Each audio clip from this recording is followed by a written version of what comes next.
The next question is from Twisted Shadow Mazes. Thank you for the super chat. They ask, for those of us not well versed in paleontology, can you please explain what makes something like a T-Rex and a Velociraptor dinosaurs, but not pterosaurs? Okay, they have all the characteristics that dinosaurs have to have, starting with one of the things unique to dinosaurs. If you ever see a dinosaur skeleton on display, especially if you've ever done one of these model kits of dinosaurs, their hip socket is an open hole, right?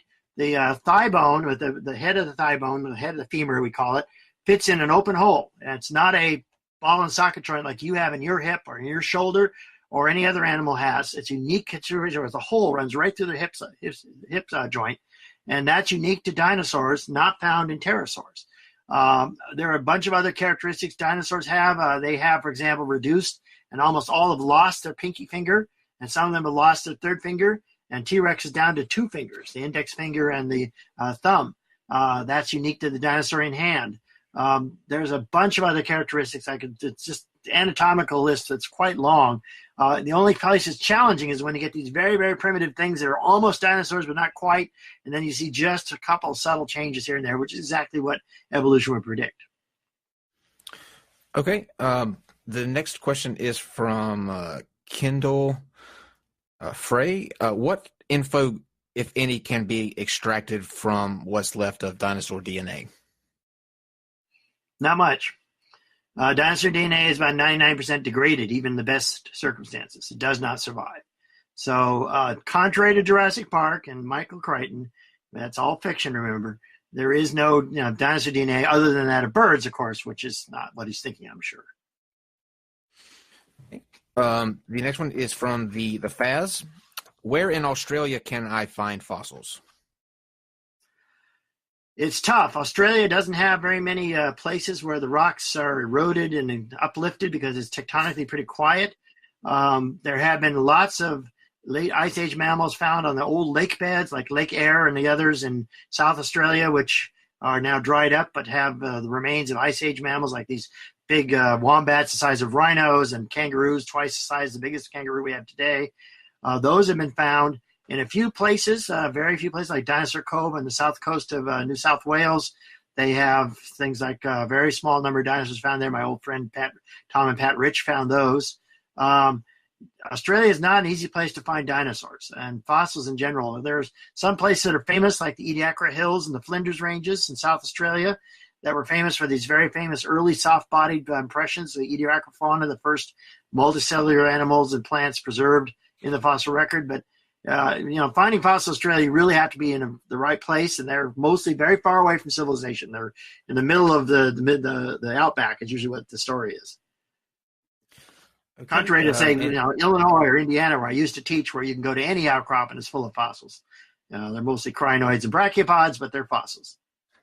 This right here, I think, is a really good question. What else in paleontology besides dinosaurs, since they get most of the attention, do you find interesting? Well, I'm a mammal paleontologist, so I would think that's more interesting by far. I do dinosaurs because I have to, but I don't do research in dinosaurs in the direct sense. I'm mostly focused on fossil mammals, and I mentioned a bunch of different ideas and things we've done with fossil mammals. As I said, with the Labrariotarpus mammals, there's tons of cool stuff you can do with the enormous collections of millions of fossils they have. And I've had students work on a bunch of things. I mentioned the saber-tooth kittens. I mentioned how they do not change the climate. Those are things I've done with my students over the past few decades. But I've worked on Badlands mammals. Most of my research has been to focus on one group at a time. And so I love fossil rhinos. I worked on them for 25 years until I published this giant book on them. And North American fossil rhinos, they call it the Prothero Rhino Bible now. And so if you ever want to identify any American rhino, you just go to that book and the pictures are there. And then I worked on a lot of other groups of mammals for a while. I'm currently working on peccaries or javelinas, which contrary to most people think is not pigs. Peccaries and pigs are only distantly related. They have nothing much in common except they call it the same ecology. And I'm currently describing a bunch of new species of peccaries one at a time. I'm hoping before I die to work on North American camels because there's an entire floor of unstudied North American camel fossils in the American Museum in New York where I was trained, and no one else on the planet has worked on them but me. So I'm hoping to finally get to do that if I ever get the time. Wow. So I would say mammals are more interesting than dinosaurs. but not many people would agree with me.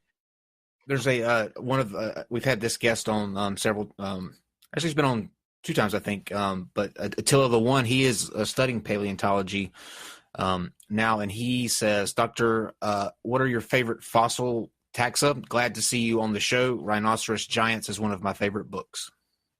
Oh, good. Well, the first one I ever described and worked on was Subharachodon. That's the first rhino I worked on in graduate school. That's one of the most common Badlands rhinos, and I've worked on thousands of those. It's hard to say. I mean, yes, Paraceratherium, the rhinoceros giant that I described in that book, even though I've never actually published the original research on it, that was done a long time ago. It was a very interesting animal to write a whole book about, one genus of fossil rhino, a whole book about it. And, I've had a chance lately, as I said, with these fossil peccaries to, they're almost all new species and sometimes new genera as well. So I've had the great pleasure of being able to name a bunch of them after colleagues of mine, because someone's got to name them. If they're brand new, I get that privilege. And I've had someone name a peccary after me. It's called Prothero, and it's found in Texas. It used to be in the wrong genus, and now they've created a genus for it, and some other colleagues did it for me. And then I got to name a peccary after a friend of mine who named a rhino after me. So there's a rhino called Zysanomynodon prothero. It's named after me. It's up in the John Day Beds of Oregon. And then I returned the favor to Spencer Lucas, who did it by naming a peccary Lucas Hyas. So he has his own peccary genus now. And that's one of the rules of zoology, by the way. You cannot name a fossil or an organism after yourself, but you can name it after someone else, and then they can scratch your back. We need a NonSequitur dinosaur. I want to congratulate Kyle for having someone say peccary that often, and you weren't giggling at all. I know. I don't find it laughable. They're really cool animals. Yep. Anyway, I know when to be mature. Okay, I think I got 2 more questions here. Actually, these 2 are just comments. Bram says, for those arguing against evolution, just provide your evidence. The onus is on you because evolution explains the evidence better than anything else. Right. Thank you for the super chat. Right. Burden of proof. It falls on the creationists now. Kent Hoven CPA says, Tyreek Hill is so fast, he's his own Wi-Fi. Thank you, Kent Hoven CPA. Philip, that's not much like a conversation we need to have. Philip Fight says, I really enjoy what you and your team provide. So thank you very much for those super chats. We really do appreciate them. Shannon, I saw that you here we go. What is the most clear evidence for reptile to mammal transitions? And that'll be the last question that we have. Okay. You can go to certain museums like the American Museum in New York, and they have a display there where you can see all the stages of things that most people would call reptiles, all including things like Dimetrodon, which has the big fin back on its back, and it has mammal-like features already in its skull. And then you'll see other things that are more advanced and more mammal-like right next to it in various parts of that same hall. And then right around the corner from them, you'll see actual mammals.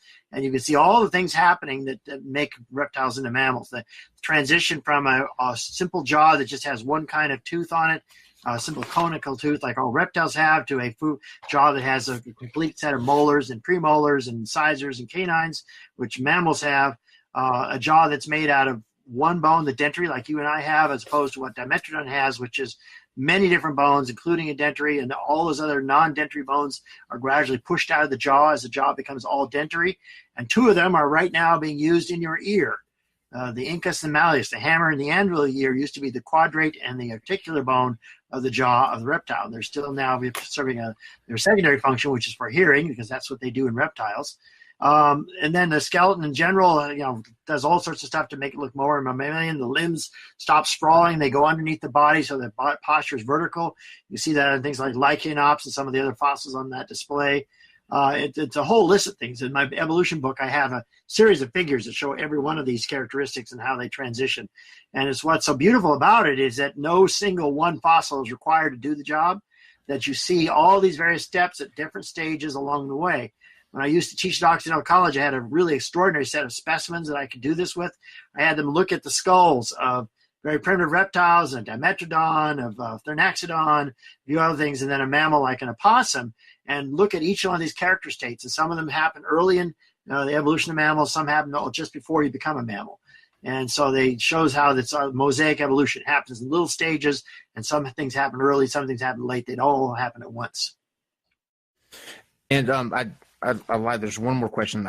Somebody was watching earlier but had to dip out, and they wanted to ask you about the glacial lake Missoula. I'm not sure what they meant by that, but I told them that. What did they want to ask about it? Did they say anything about what they wanted to know?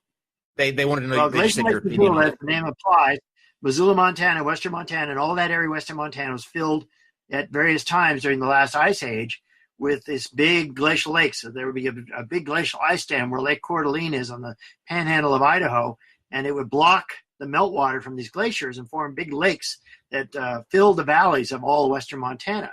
And why that's famous is because every once in a while that ice dam would melt back and break, and then it released this big flood of meltwater all over western and eastern Washington mostly, in a place called the Channel Scablands. It's been famous since the 1920s. It's a place where all the soft glacial soils have been scoured away by this enormous amount of water released from these glacial lakes and left this bare rock that was scoured by floodwaters. It's all basically these old 50 million year old lava flows that cover most of that part of the state. And so the Scablands are famous because this is a place where one man, J. Harlan Bretz, back in the 1920s, recognized that this represented an extraordinary event. It was a flood, but it was a natural flood. It's just on the larger scale than anyone had ever seen. And during his lifetime, almost no one believed him because they believed that large floods were only supernatural things that dated back to Noah, and nobody could admit those had happened in the real world.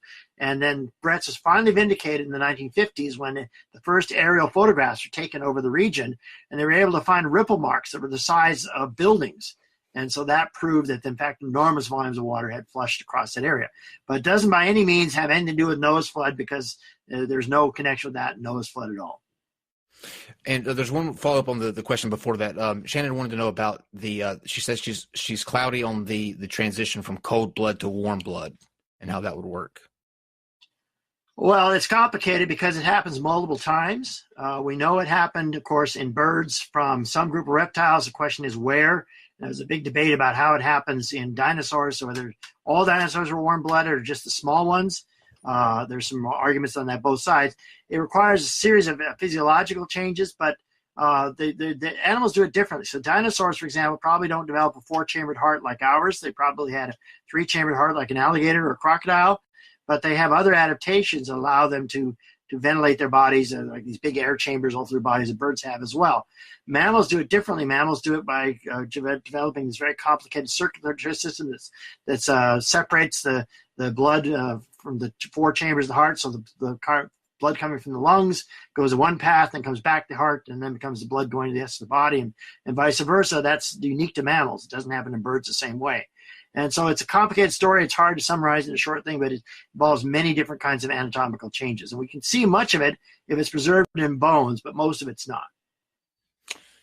Well, I can safely say that you are a smashing hit. Everybody is already planning your return. They are loving you in the live chat. So I want to thank you so much for coming on. And Paul, as always, a pleasure to have you. Any last parting words, Paul, that you want to put out there? Plug anything that you got coming up, and then we'll go. All I would say is if you're in the live chat, and this is if some of the stuff we talked about with creationists versus evolution, if some of that is confusing to you, I traveled the same path. And check out my channel to just look at each of these isolated things one video at a time, to at least try and make sense of it. Whether or not what the theology is doesn't matter, but we should try and make sense of some of these issues. So apologia if you're looking for more of these topics. And Doctor, anything that you want to put out there? Yeah, I might as well plug my own work too. If you're interested in my approach to evolution, as some of you may know, I have a book that's now in second edition. Second edition published in 2013 on Evolution, What the Fossils Say and Why It Matters. And it's much more than just paleontology, although I talk about all the examples we talked about in this program. It's in greater length and with better illustrations. There's an extensive discussion of the background of creationism and where it came from, and the background of the Bible, which I learned when I was a student and learned to read the Bible in Greek and Hebrew. It opens your eyes when you actually read the Bible in the original. And so a lot of that stuff is not found in most books that deal with creation and evolution. So I put all that in there deliberately, and a lot of people have found that very useful in understanding the problem. My current book that's out right now is called When Humans Nearly Vanished. and just came out of Smithsonian Books about a month and a half ago. And it's about a giant explosion of the Toba volcano